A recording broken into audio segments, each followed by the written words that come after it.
Daniel, What's I up, girl? have some bad news. I just Oh had a no. breakup a couple of weeks ago. Oh crap. After the holidays? What happened? Well, this might be odd, but I had to break up with the treatment that I was using for my psoriasis. I had to let it go. It just was not working anymore. It Girl. just, it just stopped working, and I just didn't know how to get it back. You You, know? so Alicia had to get her groove back.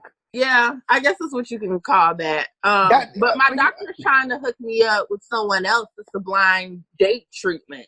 did your treatment come home and give you a rash? I guess you can kind of call it that because all of a sudden I just started seeing like new psoriasis spots just pop out of nowhere shortly after me and my treatment got it on. And that's not supposed to happen. Like, I'm supposed to be pretty clear when I use my treatment. So I knew it was coming close to an end. And then my doctor just kind of confirmed that. He told me that I needed to move on. Well, Like, how long were you guys together? almost 2 years, Oh almost 2 years. girl. I thought this was Girl. it. I thought this was the one. That's intimate. 2 years is intimate. Yeah. It ain't you. How dare he? Please, for the audience, Alicia, tell us. We're all here for you. What were the first signs it wasn't working anymore? Well, I would use my treatments and then I would see some new spots of psoriasis just pop up on my legs. And I'm like, oh my gosh, where did these spots come from?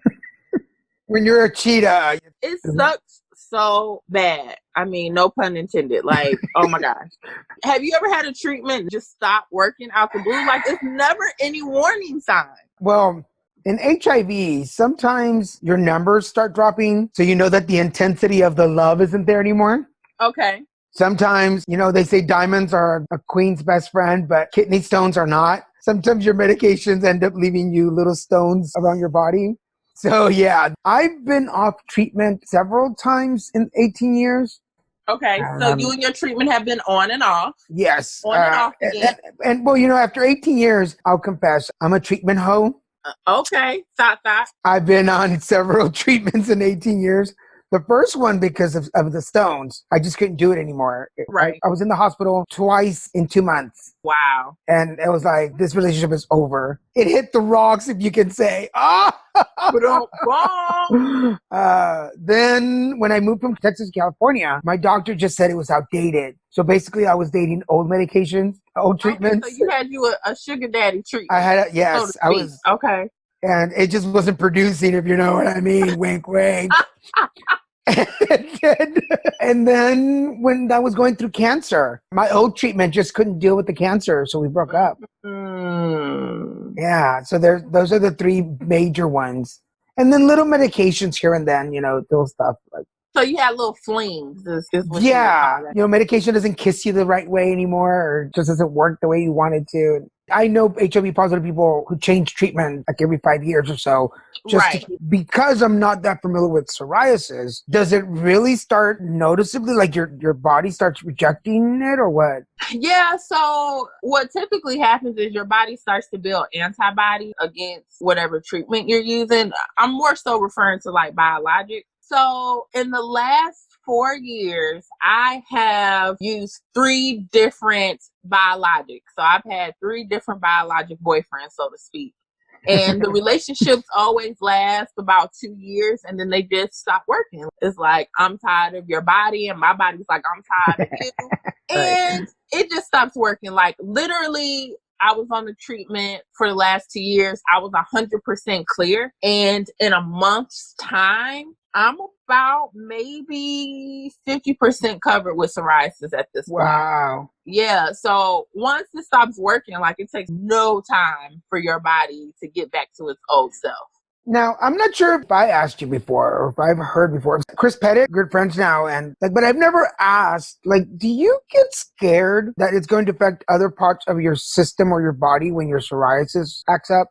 All the time. I mean, psoriasis is associated with other conditions. They call them comorbidities. And so, I'm always afraid that the rest of my body is going to suffer from the psoriasis. So that's why I'm always looking for a treatment that is right for me, and folks are always complaining and scared about the side effects or whatever. But I'm like, YOLO, like you only live once. Like, I'm not afraid to go drive in the car every day and I might get in a damn accident. So I'm just like, bring the medicine on. Whatever happens, happens, baby.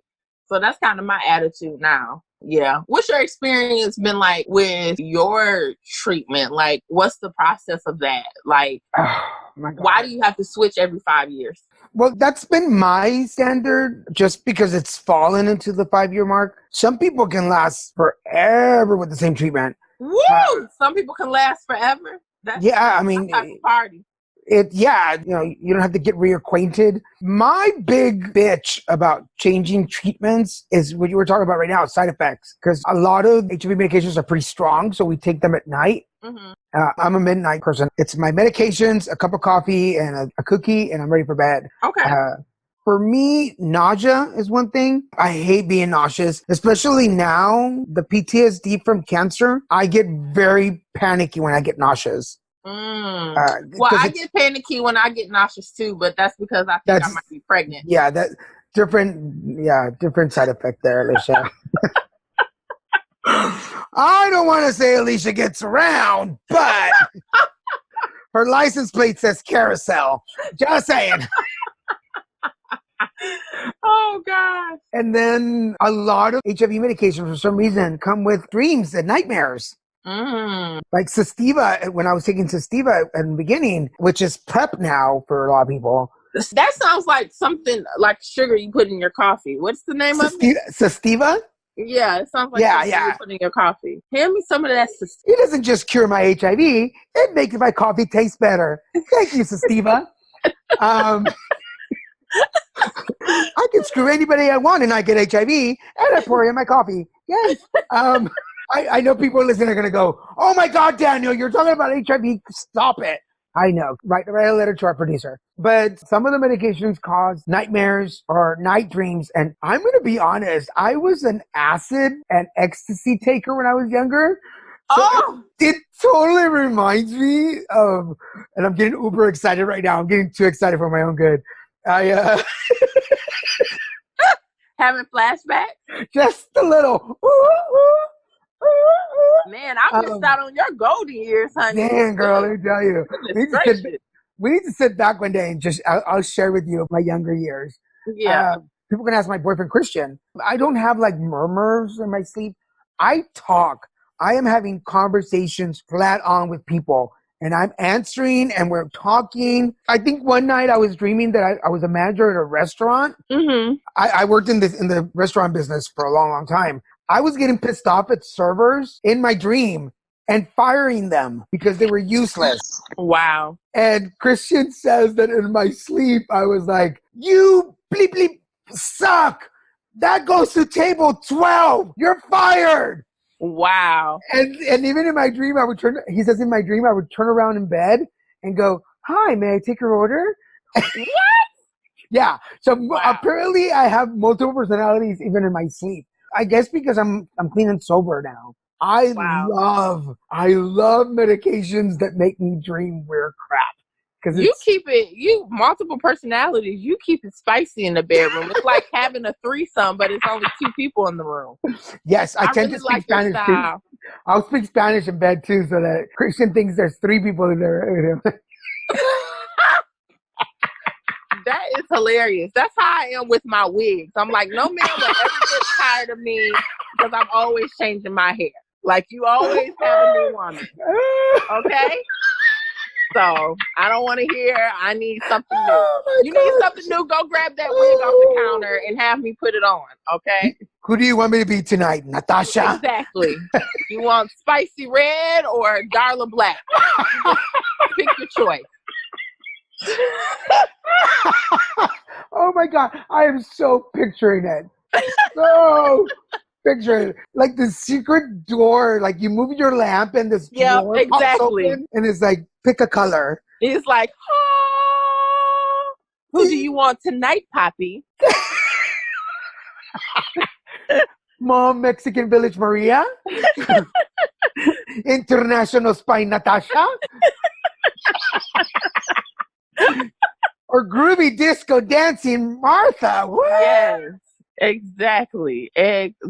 Oh my God. We should shoot these in video. We need to talk to our producer and like have video segments where we reenact some of the stuff that we're talking about. I don't know if we can do it justice, but I would love to see you transform into different wigs in bed. Just, again, thank you for letting me have this gay card. I will be turning it back now.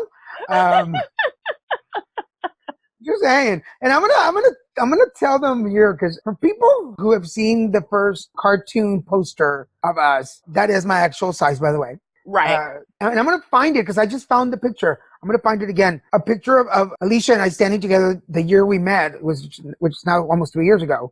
Yeah. Where you were just gorgeous. And I say this every time, statuesque. You're just a gorgeous woman. Which I've said many a times that I would be happy to lose my gay card. Come on, turn it on over for one night. Come on over here. Although I wouldn't, it would be like, what's the movie Bird Box? I would be Sandra Bullock. I would have no clue where I'm going, no idea what I'm doing. I would fall in a river and be like, I don't know. That's what some call it. Welcome to the Alisha River.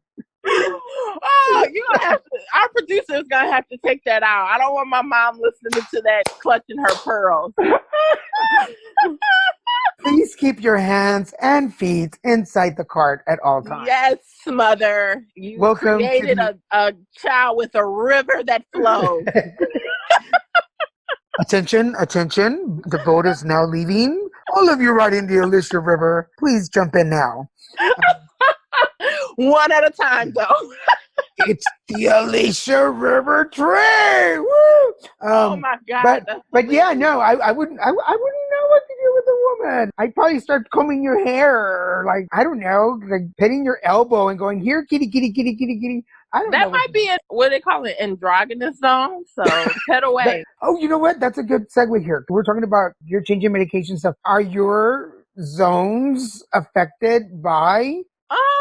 And then are you then like, ooh, don't touch me. Touch me. Ooh, no, don't touch me. Touch me. You know, it's not that like when it comes to physical intimacy that is painful or whatever. It's just, it's harder to, how do I put this?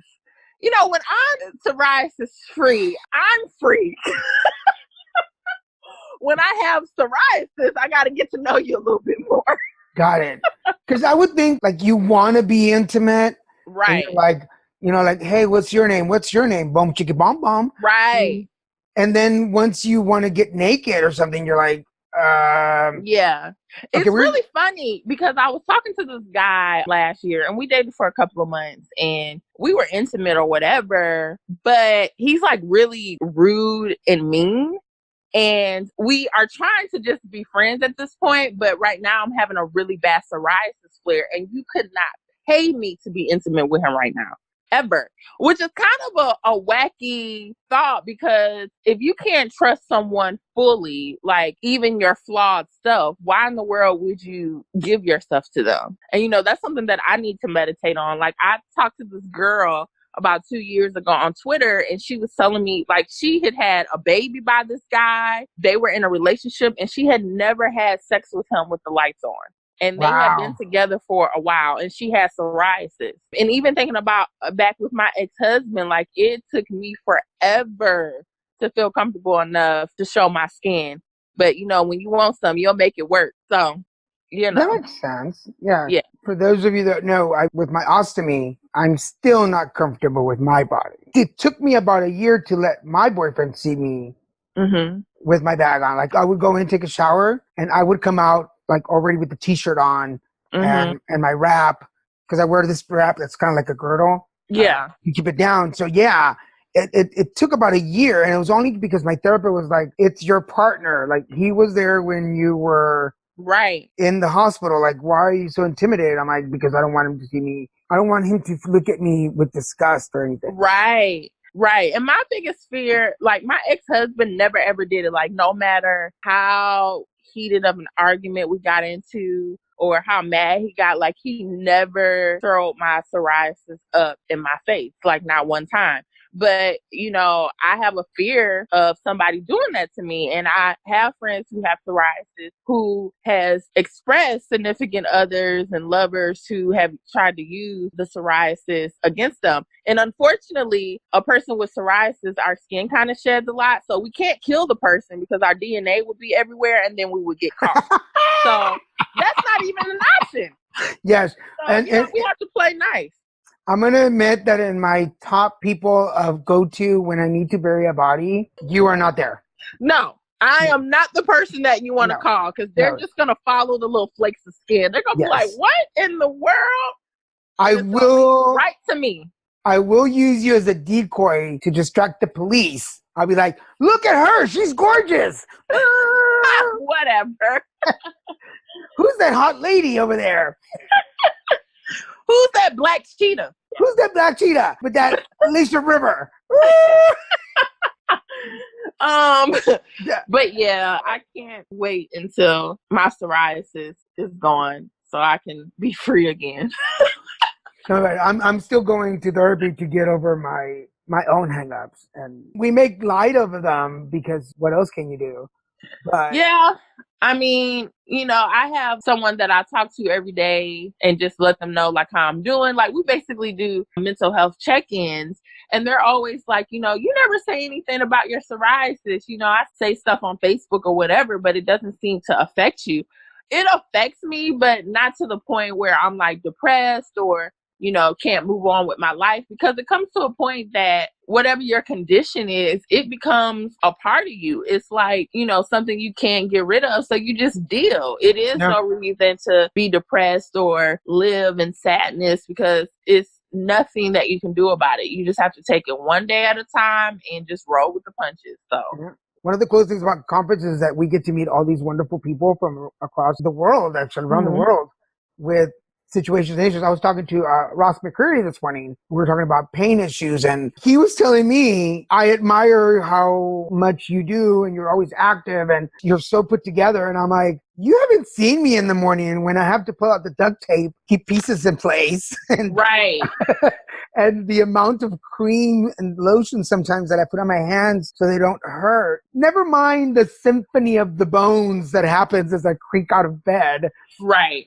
Right? It's like, by the time I get out into the street, you guys just see this. I've warmed up already. It's like an old car with a carburetor.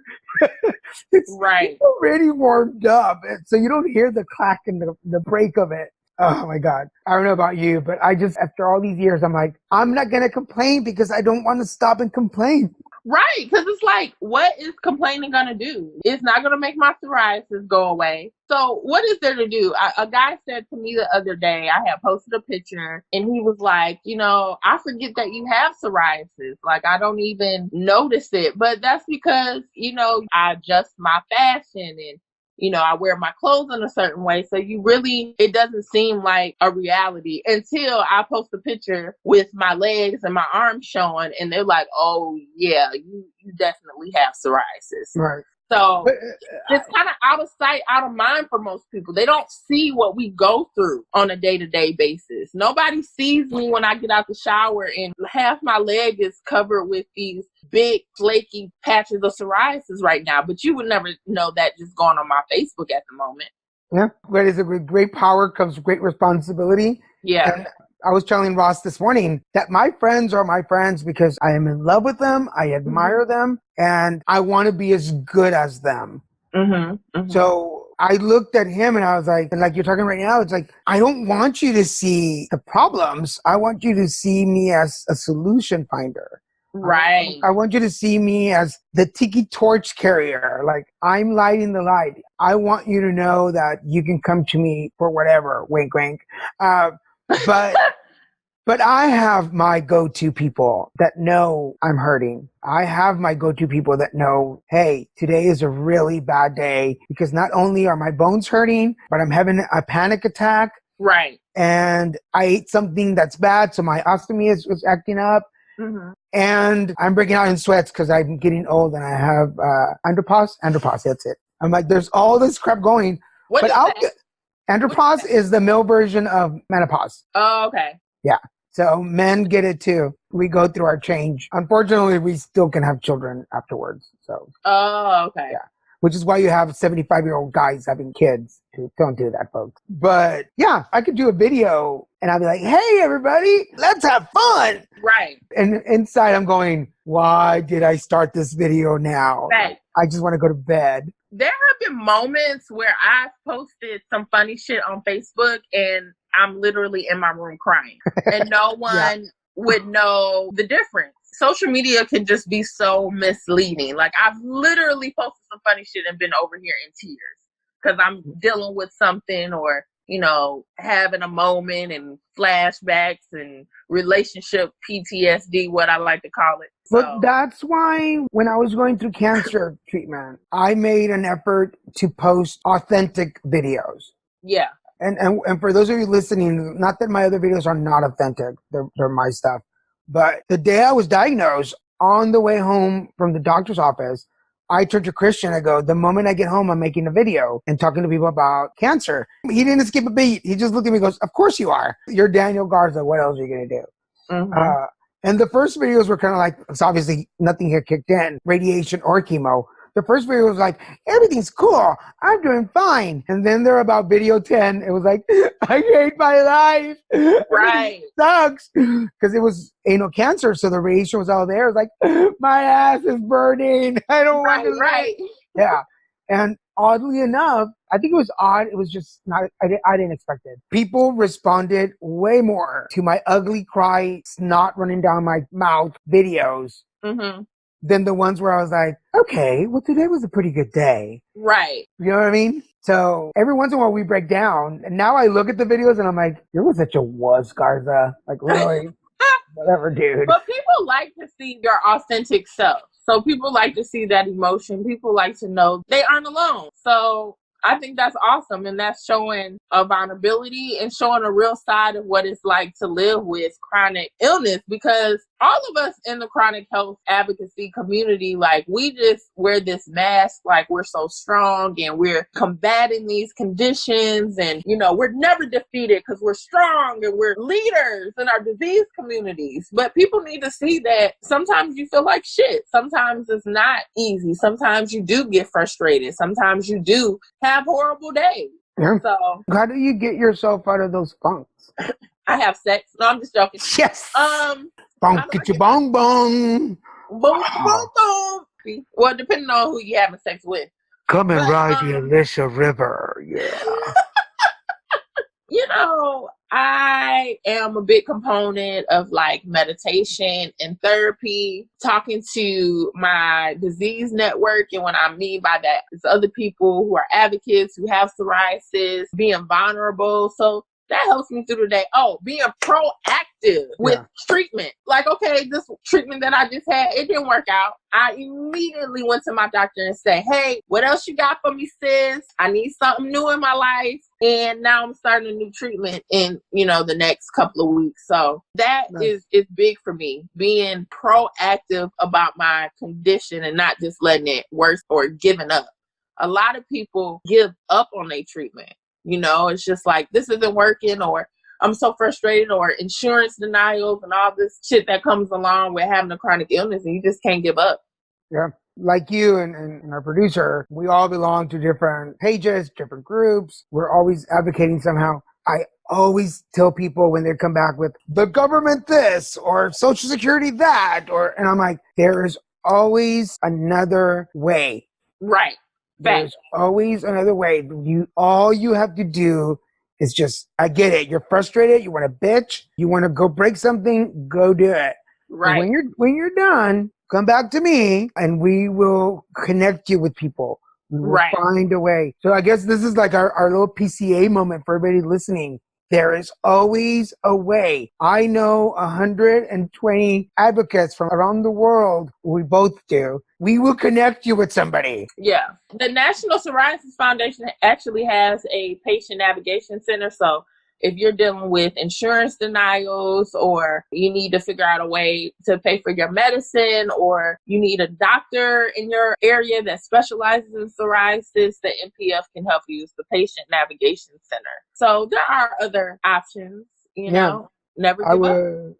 I was even fortunate enough. I connected with this gentleman I have a friend here in Hollywood, a fellow actor who knows this gentleman who was newly diagnosed. I will admit it, I felt so bad. He's in his early 20s and he's just diagnosed. And I'm like, oh my God, you're like, not that your life is over, but I'm old school. And I'm like, oh, I could have avoided this. Right. But he called me, and long story short, the idea or the story is that he was drugged and taken advantage of, and the person who drugged him is positive, and that's how he became positive. Wow. So there is this whole criminal thing going on, and I'm about to start working with his company on doing HIV education for their company, which is kind of weird how it all worked out. Right. But I was able, on the day of our meeting with his boss, I rode him home. I did not ride the man home. I gave him a ride home. Let's talk about sex. I gave him a ride home, and we were talking. He was like, I went to the police and they don't want to do anything, so I guess it's over. And I was like, no. I'm like, I've got a friend for you. So I was like, I know somebody in Florida who does HIV criminal advocacy. Like, I will connect you. And after I dropped him off, I was like, holy Jesus. Like, I know a lot of people. Like, wow. I don't know where I was going with the story, but it just made me really happy to know that I know a lot of people that know things. Well, you get around. So, of course, you know a lot of people. I told that's only when my name is Conchita. You're an advocacy slut. Hey, if you want to get to the source of the problem, you've got to get around a little bit. Hey. You might have to get on your knees every once in a while and get your hands dirty. Sounds like my type of party. But that's what. Oh shit! I just lost. Oh, sorry, I just lost the word. Knee pads. That's what knee pads were created for. Well, on that note, I'm gonna get up off my knees and wrap it up. But I probably should have wrapped it up before I got on my knees. Because you were praying, right? You were praying. Right. Yes. Amen. Amen. We're gonna wrap up this show. Thank you for tuning in to Healthy Humor. Daniel, do you have any final thoughts for the people who are listening? I guess we did bring this around to self-confidence and being sexual and being proud of your body. You may not be there. Mm-hmm. Whatever circumstances brought you around to a point where you feel insecure about your body, maybe unloved or unwanted. We get it. I wish we could sit here and go, it's going to be awesome tomorrow. Don't worry. But it may not be awesome tomorrow. It may be a couple of days to be awesome. Mm-hmm. And then further down the line, there'll be a day when you're like, nobody wants me anymore. And one of the things about illnesses and body issues and diseases and such is that it goes around. We have a lot of great days, but we're bound to stumble. But the amazing thing is that when you stumble, we're here to help you out and we'll pick you back up. And I want to leave everyone with this. If you're fearing about finding love, if you have a fear that you won't find it, me and Daniel both can attest that you can find love. I was in a relationship, marriage for 7.5 years. And although it didn't work out for reasons unrelated to my disease, he was always extremely supportive of my psoriasis. He loved me regardless. Even when we first started dating, he said that it was something he didn't even notice or see. And he said that he cared for me because of who I was, not because of my outer appearance. But I'm sure that kind of helped as well. And for Daniel, he has a loving boyfriend who has seen the worst sides of the different health conditions that Daniel has been through. So there is hope, and you can and will find love. So don't give up. Excellent. All right, everybody. So you've been listening to Healthy Humor with Alisha and Daniel. Thank you for joining us, where we give you a little dose of health and humor. Gorgeous. We'll talk next time. Bye. Bye.